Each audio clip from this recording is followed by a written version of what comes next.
Ambassador Zethkar's 12 eyes gleamed with satisfaction as he delivered the formal declaration. The words echoed through the grand assembly chamber of the Galactic Council, reverberating off crystalline walls that had witnessed the subjugation of 1,000 worlds. By unanimous decree of the Council of 7 Races, the primitive species known as humans from the 3rd planet of Sol system are hereby declared enemies of galactic peace. Their refusal to submit to proper authority and their barbaric tendency toward violence mark them as unfit for civilized space. War is declared. Conquest begins immediately. The assembled delegates, Zephyrians with their flowing tentacles, crystalline Vorth, gaseous Nethams, and 4 other species that had ruled the galaxy for millennia, buzzed with approval. Humanity had been offered the standard choice: submit completely or face annihilation. Predictably, the humans had chosen defiance. Fleet Admiral Corax of the Zephyrian Navy felt a familiar thrill.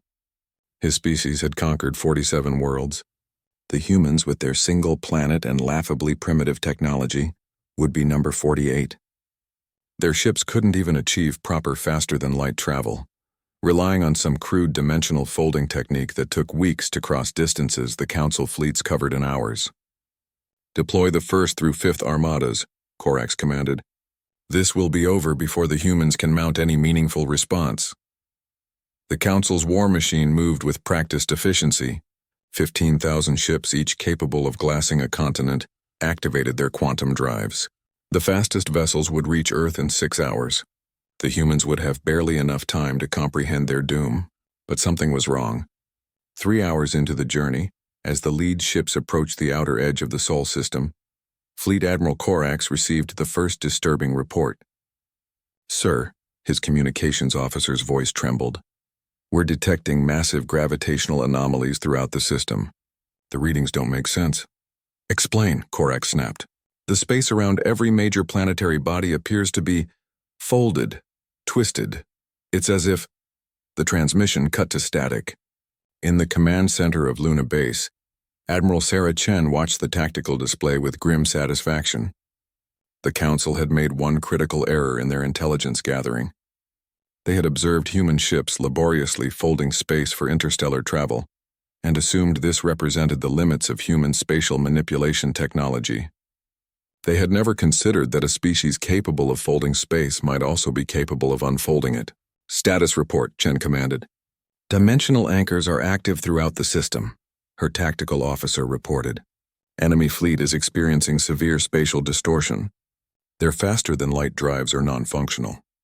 They're trapped at sublight speeds, and the hidden fleet, standing by. All 50,000 vessels remain cloaked and ready." The Council had observed Sol system and seen one inhabited world, a few orbital stations, and the occasional primitive human vessel.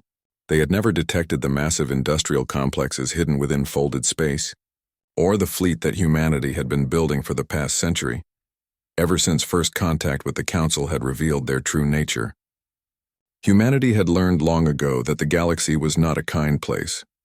While the Council saw only one world, humans had actually been expanding for generations, establishing hidden colonies in pocket dimensions, building shipyards in folded space, preparing for the war they knew would come. Back on the Council flagship, panic was setting in. "Admiral!" Corax's sensor operator screamed. "We're detecting massive energy signatures throughout the system. Ships are decloaking, thousands of them." Through the viewports, space itself seemed to tear open as human vessels emerged from dimensional hiding places. They appeared everywhere, above, below, on all sides of the trapped Council fleet. Each ship bore the blue and green insignia of Earth, but these weren't the primitive vessels the Council had observed. These were warships designed by a species that had spent its entire history perfecting the art of killing. The human ships moved with predatory grace, their weapon systems unlike anything the Council had encountered. Where Council technology relied on brute force, massive energy beams, and kinetic projectiles, human weapons were surgical, precise, terrifying in their efficiency. The first Council ship to die was the dreadnought Eternal Dominion. One moment it was there, a kilometer-long symbol of Zephyrian might. The next, it simply stopped. Its shields remained intact, its hull undamaged, but every system aboard had gone dark.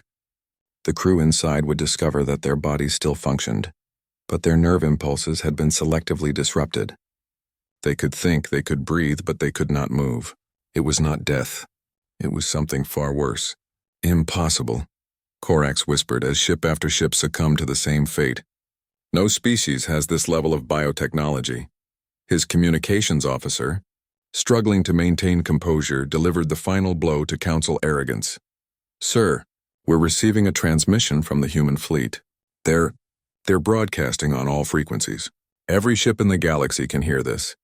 The voice that filled every Council vessel belonged to Admiral Chen, speaking in perfect Council standard.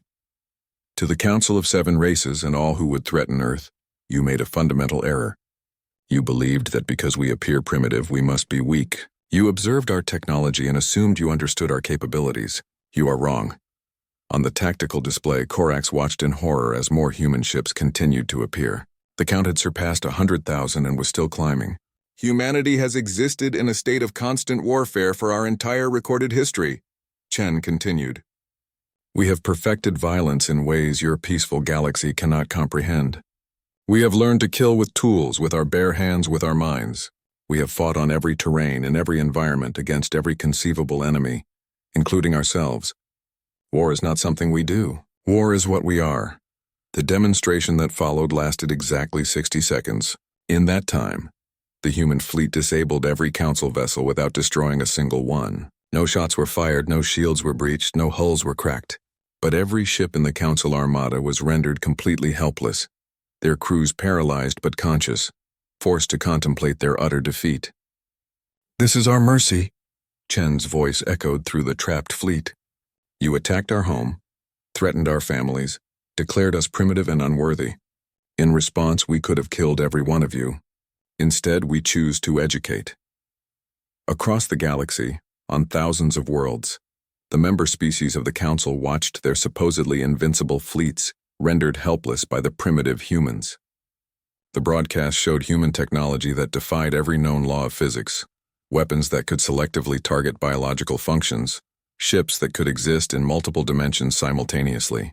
But perhaps most terrifying of all was the restraint. Humanity could have turned the galaxy into a graveyard. Instead, they had chosen to make a point. The war was over before it had truly begun.